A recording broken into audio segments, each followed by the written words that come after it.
Capítulo 1. 1816. Es imposible, señorita Alessia. Es imposible cocinar si no hay leña para la estufa y tampoco puedo preparar alimentos si no tengo dinero para comprar los ingredientes. Lo sé, Bessie, respondió Alessia. Pero papá está muy preocupado en estos momentos y no quiero perturbarlo. Muy bien, señorita. Sin embargo, no podemos continuar así, y si usted me lo pregunta, lo que su padre necesita es un buen bistec o 1 o 2 pollos gordos. Alessia suspiró porque sabía que Bessie, quien había cuidado de ellos por más de 15 años, estaba en lo cierto. Pero el último libro de su padre había vendido tan pocas copias que los dejó sin un céntimo, y el que escribía actualmente no estaría listo sino hasta dentro de 2 o 3 meses. ¿Qué voy a hacer?, se preguntó, y deseó más que nunca que el conde de Langhaven no hubiera muerto. Este había sido su tío, hermano de su madre, y como quiso tanto a su hermana siempre se mostró generoso con ellos. Cuando Lady Sophie insistió en casarse con Troilus Stanbrook, su hermano fue el único miembro de la familia que no se opuso, y tan pronto como heredó el título de su padre le ofreció ayuda a ella y a su erudito esposo. Lady Sophie se enamoró del atractivo Troilus cuando él fungió como instructor de su hermano antes que éste ingresara a Oxford. Troilus Stanbrook quedó fascinado por la belleza de la hija de su jefe, misma que ya había cautivado a la sociedad londinense con su elegancia y su gracia. Lady Sophie tenía un buen número de pretendientes, y uno de ellos era el preferido de su padre, pero cuando conoció a Troilus Stanbrook ya ningún otro hombre tuvo importancia para ella. Entonces se inició una serie de enojosas discusiones que llegaron a su fin cuando Lady Sophie se salió con la suya. Así Lady Sophie, la favorita de St. James, la corte real de Londres, se casó con un escritor desconocido cuyo único punto a su favor era que había nacido un caballero, y por su inteligencia obtuvo una beca para Eton y otra para Oxford.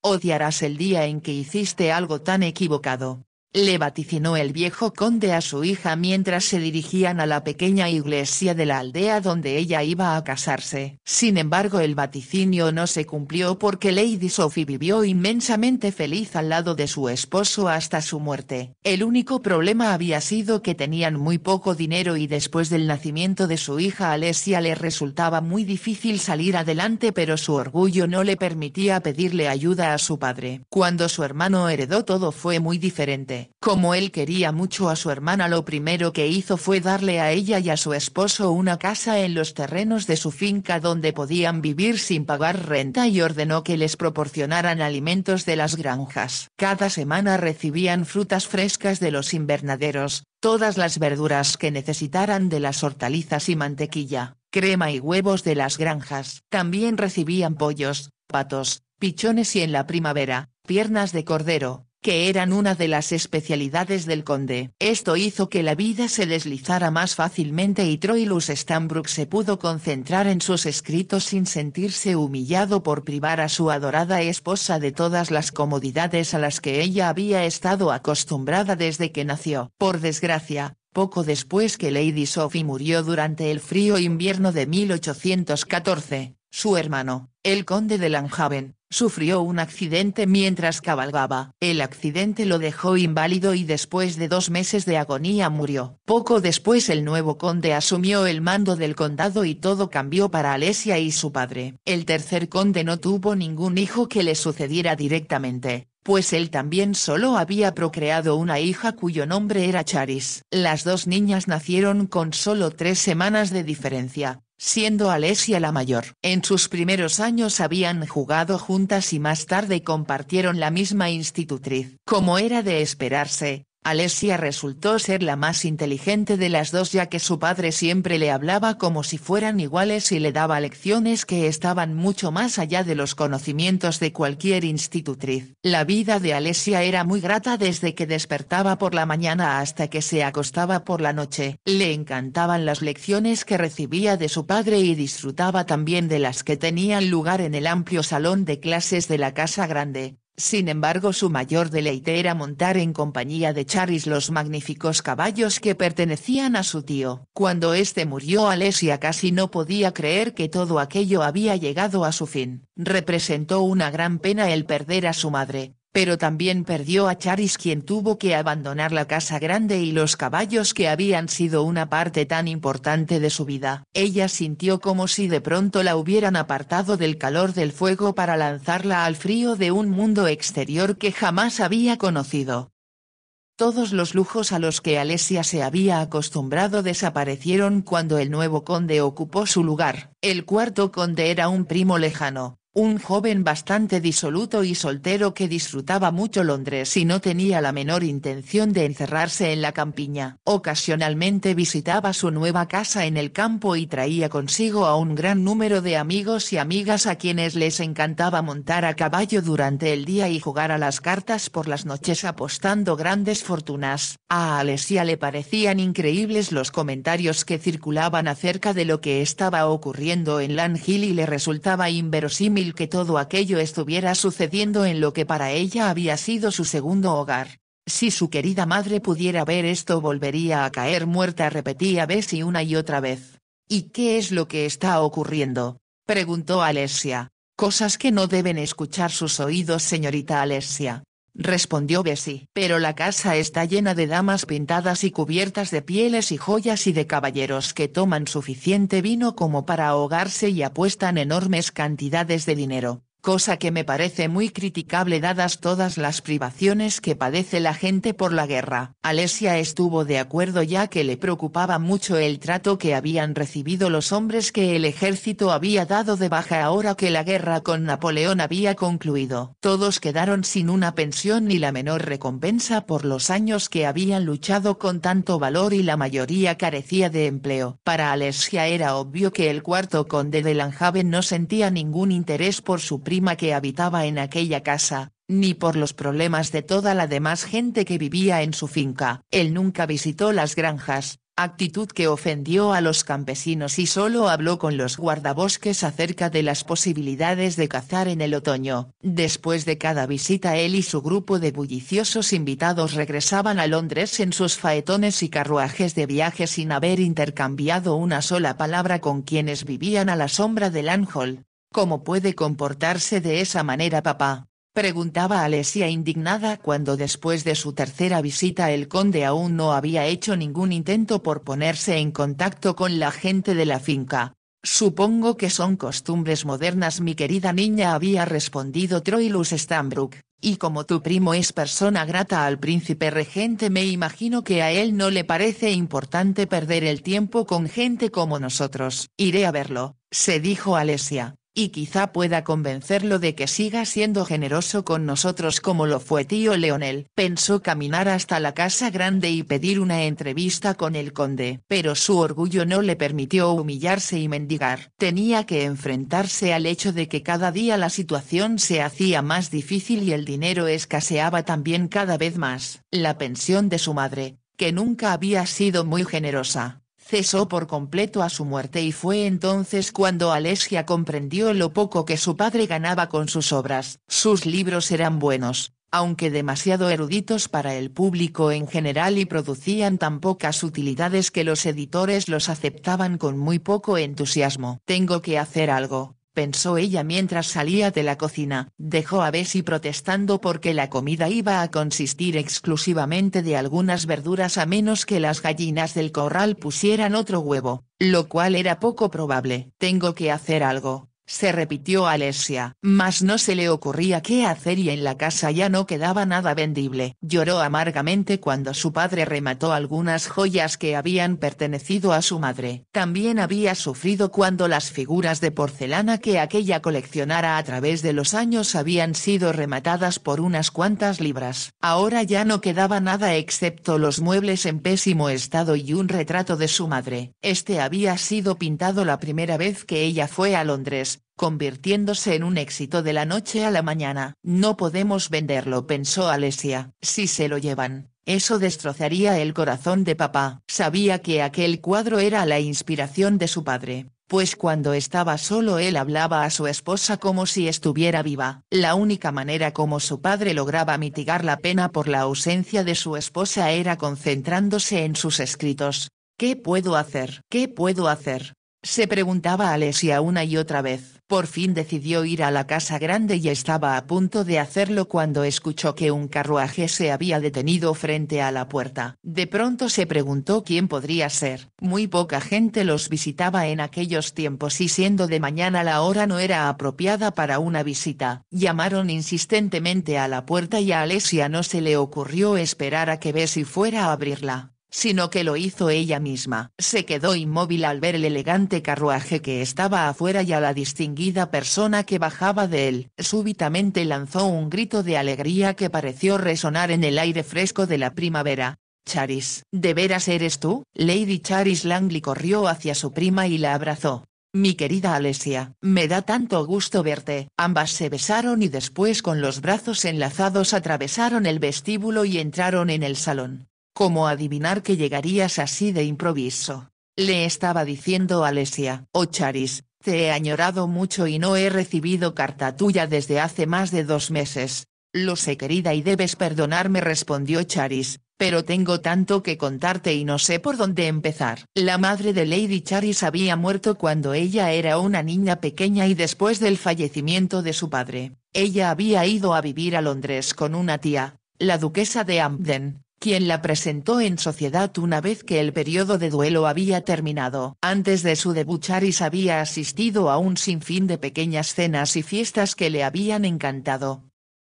Cuando abandonó el campo le había escrito a Alesia con suma frecuencia, haciéndole saber lo mucho que la extrañaba y todo cuanto estaba sucediendo en Londres. Poco después las cartas se volvieron menos frecuentes y Alesia comprendió que tal vez Charis había encontrado nuevos amigos y tendría muy ocupado su tiempo. Poco a poco, las cartas de Charis fueron cada vez más esporádicas y cuando escribía, sus líneas eran por demás breves y escuetas. Sin embargo ahora estaba allí y Alesia se sorprendió al observar lo muy diferente que su prima se veía de como la había visto por última vez. Entonces parecía derrotada por la muerte de su padre y asustada por tener que alejarse del único hogar que había conocido. Se marchó vestida de negro y sumida en la desolación. Ahora al verla, Alesia se dio cuenta de que su prima estaba vestida a la última moda, muy diferente de todo lo que ella conocía y con una belleza nueva que resultaba impresionante. Charis se quitó el bonete adornado con plumas de avestruz y lo arrojó sobre una silla. Enseguida pidió a Alesia que se sentara junto a ella en el sofá y le dijo: «Se te ve igual que antes». «¿Me extrañaste?» «Mucho», respondió Alesia. «Nada ha vuelto a ser igual y todo ha resultado extraño y más bien desagradable desde que el nuevo conde heredó el título». «No me sorprende», comentó Charis. «A mí nunca me gustó el primo Gerald y cuando me lo encuentro en Londres siempre está acompañado por alguna actriz o bailarina y por lo tanto me es imposible conversar con él». Alesia abrió mucho los ojos. «¿Crees que son mujeres de ese tipo las que trae aquí como invitadas?» «No me sorprendería», respondió Charis, «aunque pasa mucho tiempo en compañía del príncipe regente». Alesia recordó que el comportamiento del príncipe regente había escandalizado a la mayoría de los aldeanos, pero antes que pudiera comentar algo Charis expresó: «Pero yo no vine hasta aquí para hablar de mi primo Gerald. Quiero hablar de mí, Alesia, y tienes que ayudarme». «Por supuesto querida, sabes que haré cualquier cosa por ayudarte aunque no veo cómo podré hacerlo». Mientras hablaba admiró el vestido elegante y muy de moda que llevaba puesto Charis así como el collar de perlas perfectas que le rodeaba el cuello. En la muñeca lucía un brazalete de oro incrustado con pequeños diamantes y un anillo también de diamantes en el tercer dedo de la mano derecha que parecía demasiado ostentoso para una mujer tan joven. Pronto se percató de que Charis, a quien ella casi siempre le había podido leer los pensamientos, parecía preocupada. «¿De qué se trata, Charis? Dime cómo puedo ayudarte». Charis miró el anillo que llevaba en la mano derecha antes de responder. «Estoy comprometida para casarme». Alesia no pudo evitar una exclamación de asombro. «Oh Charis, ¿por qué no me lo dijiste?» «¡Qué emocionante! Debes estar muy feliz». «Muy feliz», exclamó Charis. «Soy muy afortunada». Alesia y Harry dice que es el hombre más afortunado del mundo. Sin embargo por el momento hay problemas. Antes que nada, dijo Alesia, «¿Quién es Harry?» «Es el vizconde de Turnbury, hijo del conde de Scarcliffe», respondió Charis con orgullo. Alesia no habló sino que continuó escuchando a Charis. «Él es muy apuesto, Y para mí el hombre más maravilloso del mundo. Sonrió antes de añadir. Alesia, yo lo amo de la misma manera como tía Sophie quería a tu padre y si él no tuviera un centavo y no fuera un hombre importante, estaría dispuesta a casarme con él de cualquier forma. Yo siempre he rezado porque tú te enamoraras de un hombre así, aseguró Alesia, pero, ¿cuál es el problema? Eso es lo que vine a comentarte. Charis respiró profundo antes de comenzar a decir. Tan pronto como nos conocimos ambos fuimos conscientes de que estábamos enamorados y cuando Harry me pidió que me casara con él, yo quise gritar a los cuatro vientos lo feliz que estaba. Entonces su madre murió de repente. Lo siento, dijo Alesia. Comprendimos, continuó diciendo Charis, que no era oportuno que anunciáramos nuestro compromiso de inmediato. Y así mientras Harry buscaba la manera de aminorar el plazo para casarnos algo terrible sucedió. ¿Qué fue? Preguntó Alesia. Recibí una carta de mi tutor. ¿De tu tutor? Repitió Alesia. No sabía que tuvieras uno. Ni yo, explicó Charis. Me parece que papá lo mencionó alguna vez, pero yo lo había olvidado por completo. Continúa. Cuando papá fue a Portugal con el ejército de Wellington al inicio de la guerra yo tenía 12 años. Un día, antes de entrar en una batalla, un oficial mayor les sugirió que todos hicieran testamentos dejando sus posesiones a las personas a quienes realmente querían dejarlas. Fue una idea sensata, observó Alesia. Me parece que papá me comentó que algunos oficiales no dieron importancia a la sugerencia, continuó Charis. Sin embargo, él por alguna razón que no comprendo nombró a Lord Kingston, un amigo suyo que ahora es general, como mi tutor. Supongo que lo consideró como una persona responsable, comentó Alesia. ¿Lo has visto alguna vez? Por supuesto que no. Como te dije, ignoraba su existencia hasta hace 2 días cuando me llegó una carta de Francia. ¿De Francia?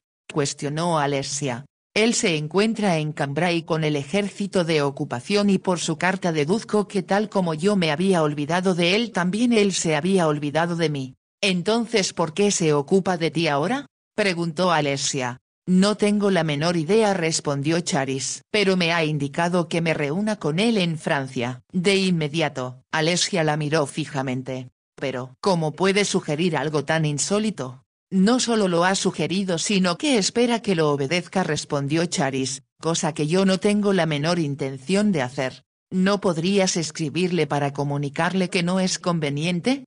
Harry piensa que eso sería un error y también que Lord Kingston tiene algún motivo para pedirme que vaya a Cambrai donde el ejército inglés se encuentra acuartelado. También tiene miedo de que si voy, Lord Kingston ya no me permita regresar. No veo por qué pretenda siquiera retenerte allí, observó Alesia. Después de todo, si él es un tutor adecuado, se sentiría complacido de que te cases con alguien tan importante como el vizconde de Turnbury. Infiero que es un fanático de los convencionalismos, así que seguramente no iba a permitir que nos casáramos de inmediato. Alesia la miró y Charis agregó. Harry ya lo tiene todo planeado y nadie, excepto tú, sabrá que nos vamos a casar en breve. Alesia la miró sorprendida. ¿Cómo podrán hacerlo? Muy fácil, respondió Charis con una sonrisa. Le voy a decir a tía Emily que deseo pasar unos días con unas amigas, tú por ejemplo. Pero en realidad Harry y yo nos vamos a casar en secreto en alguna pequeña iglesia de algún pueblo y con una licencia especial. Su voz demostraba cuán emocionada estaba y continuó.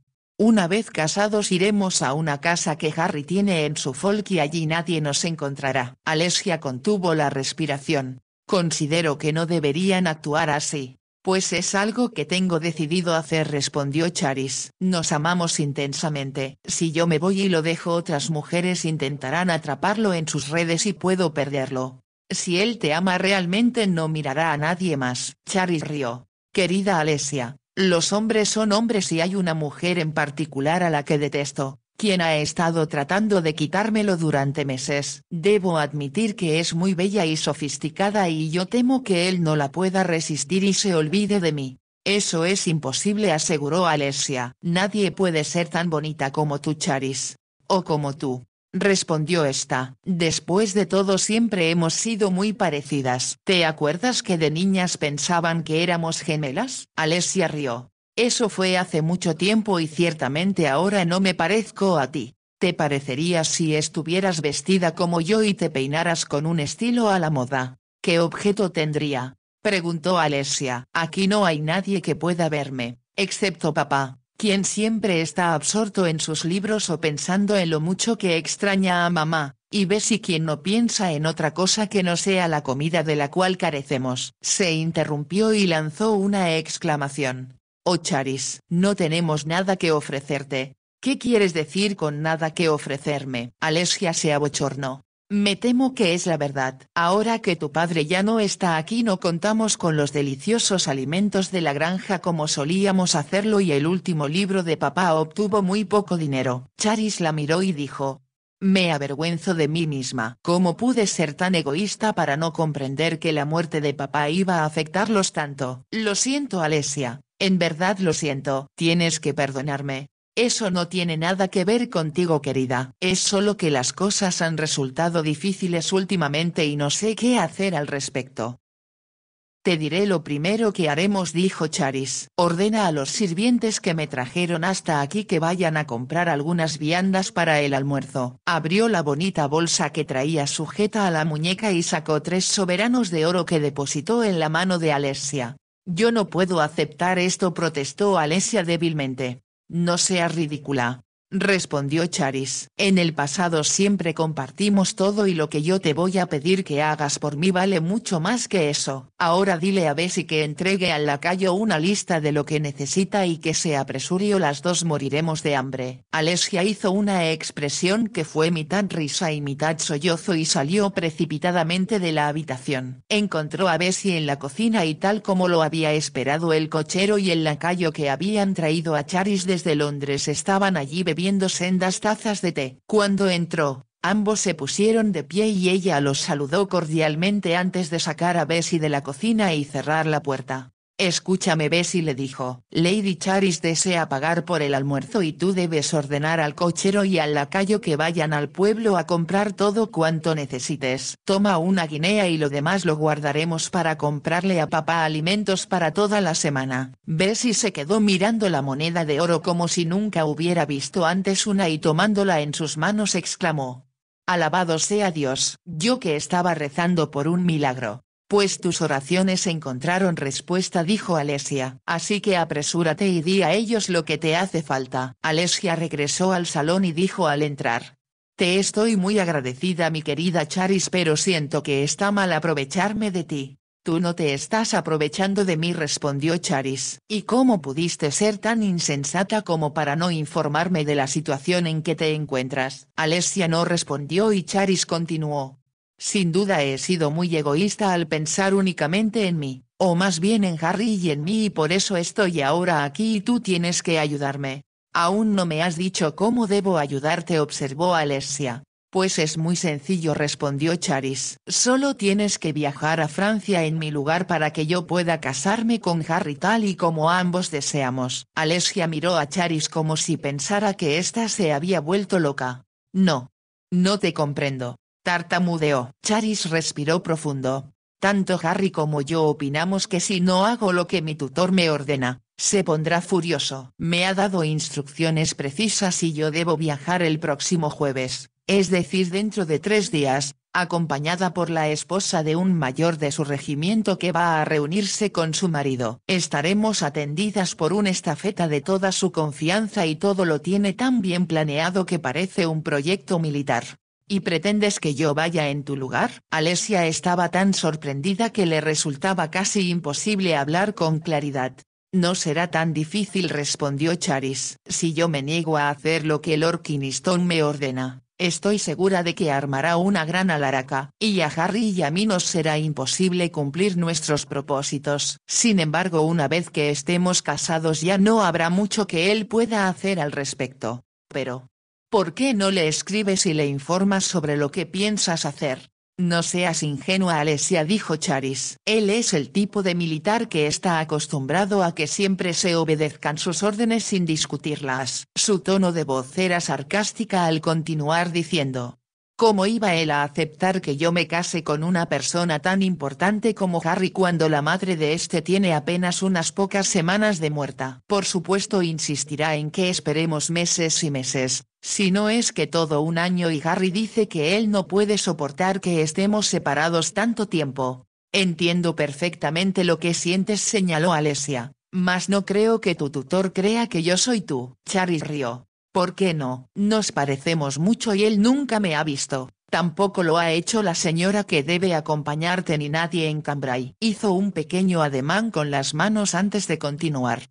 Lo único que tienes que hacer, insistió Charis, es vestirte y hablar como yo, cosa que no te será difícil pues me conoces demasiado bien. Lo que es más, nuestra familia es la misma así que él no podrá descubrirte fácilmente. Yo sé que no podría representar bien ese papel, tartamudeó Alesia. Charis le tomó la mano. Debes ayudarme. No hay nadie más a quien pueda acudir. Si pierdo a Harry por abandonarlo sería preferible morir. Como Alesia permaneciera en silencio, Charis prosiguió.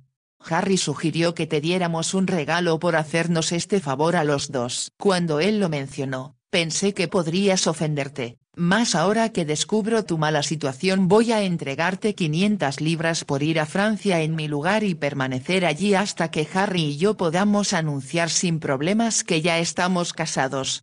500 libras.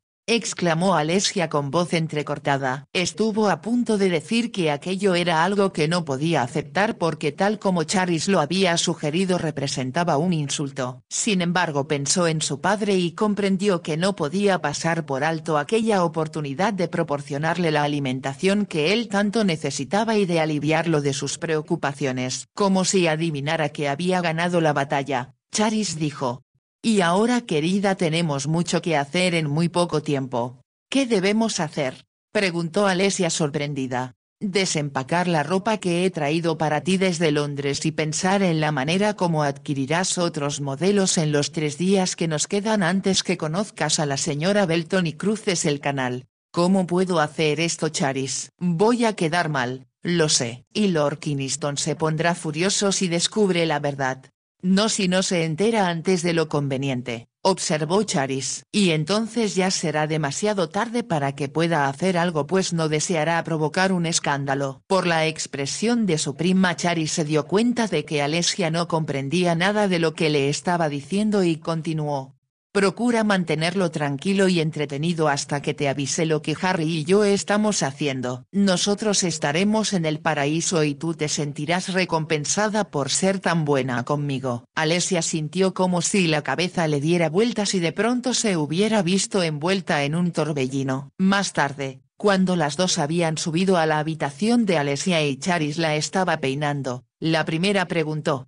¿Qué le voy a decir a papá? Dile que te llevo conmigo a Londres, algo que debería de haber hecho desde hace mucho tiempo. Eso no le sorprenderá. Si te preocupas por él te sugiero que digas a la señora Milden, la que vive a la salida del pueblo, que lo cuide mientras tú estás ausente. Ella todavía vive allí, dijo Alesia. Pero, ¿cómo le voy a pedir que cuide de papá? Muy sencillo. Exclamó Charis. Según sé, ella siempre ha comentado lo maravilloso que es tu padre y lo mucho que disfruta leyendo sus libros. Y ahora que lo pienso, la señora Milden está muy bien económicamente, así que has sido una tonta en no aprovecharte de ella antes. Jamás pensé en eso, replicó Alesia. Siempre la consideré como una buena amiga de mamá más que de papá. Si me lo preguntas, habló Charis con expresión de hábil conocedora. La señora Milden estaba mucho más interesada en hacer amistad con tu padre que con tu madre, pero tuvo mucho cuidado de no decirlo. La señora Milden era una viuda atractiva de cerca de 40 años y Alesia recordó que siempre que se encontraban le sugería que ella y su padre fueran a comer o cenar a su casa. Parecía muy frustrada cuando su padre rechazaba tales invitaciones.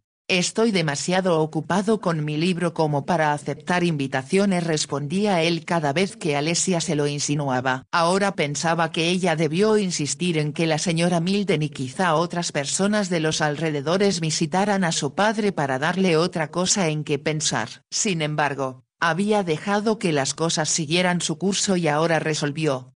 Haré lo que tú dices, Charis. Iré a ver a la señora Milden para pedirle que como un favor muy especial cuide de papá mientras yo esté ausente. Estoy segura de que aceptará encantada, respondió Charis. Y a decir verdad, a mí siempre me agradó mucho. A mí también me simpatiza, estuvo de acuerdo Alesia, y fue un descuido de mi parte no comprender que si íbamos a cenar con ella por lo menos haríamos una buena comida. Eso es algo que siempre podrás considerar en el futuro, comentó Charis. Y si tú no te ocupas de eso, yo lo haré. Después de todo, a raíz de la muerte de papá yo recibo unos ingresos muy abundantes, aunque no puedo disponer del capital hasta que cumpla los 21 años. ¿Harry está bien económicamente?, preguntó Alesia. Él será muy rico cuando muera su padre, pero entre los dos tenemos lo suficiente para llevar una buena vida. A propósito, lo que más deseamos es tener una cuadra de carreras. ¿Una cuadra de carreras?, repitió Alesia sorprendida. Esa es otra razón por la cual nos queremos casar. ¿No te he dicho que mi horrible y viejo tutor apareció en mi existencia porque yo pedí a mis abogados que me entregaran 20.000 libras para adquirir unos caballos? Hizo un sonido de exasperación y prosiguió diciendo: ahora comprendo que fue una tontería de mi parte, pero Harry estaba planeando cómo adquirir esa cuadra y dijo que la manejaríamos ambos de común acuerdo. Cuando él comenzó a comprar caballos yo quise hacer lo mismo. Así que por eso Lord Kiniston se acordó de ti, observó Alesia. Exactamente, y si yo hubiera sido más astuta y me hubiera dado cuenta de que algo así podría suceder, no estaríamos metidos en todo este embrollo. Aunque Harry siempre insistió en que quería fugarse conmigo porque no podía esperar largos meses antes de poder anunciar nuestro compromiso. De pronto Charis abrazó a Alesia y la besó. Ahora todo resultará perfecto, dijo ella. Y muchas gracias, Alesia querida, por ser tan bondadosa. Tengo miedo, musitó Alesia. Tonterías, respondió Charis. Será como una aventura y ya era tiempo de que vivieras una.